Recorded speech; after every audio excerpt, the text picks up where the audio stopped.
Chaqaloqning jinsi.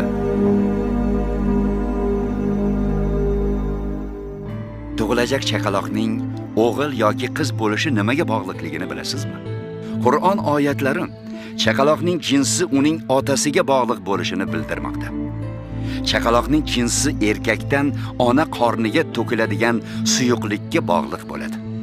Boshqacha qilib aytganda, uning jinsi otadan keladigan maniyning hujayralariga bog'liq bo'lar ekan.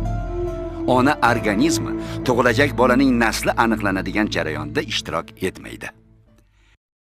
Va albatta, u zot otilib chiqadigan nutfadan erkak ayol juftlarni yaratgandir.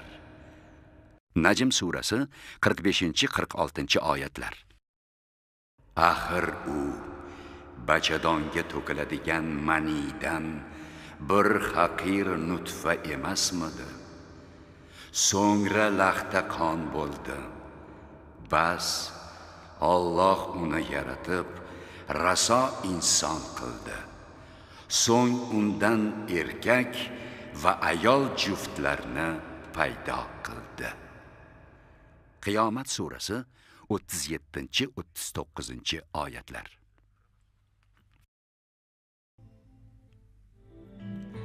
Tajribalar asosida tug'ilajak bolaning jinsi faqat otaning manisi tarkibidagi hujayralarga bog'liq ekanligi, ona organizmining bunga hech qanday aloqasi yo'qligi aniqlandi. Chaqaloqning jinsini belgilab beruvchi omil bu xromosomalardir.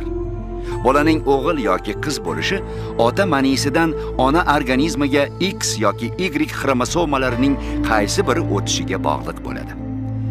Shak shubha yo'qki, 20-asrning o'rtalarigacha, ya'ni genetika fani paydo bo'lguniga qadar insoniyat tug'ilajak chaqaloqning pushti belgilanadigan bunday nozik va murakkab mexanizmlardan mutlaqo bexabar edi.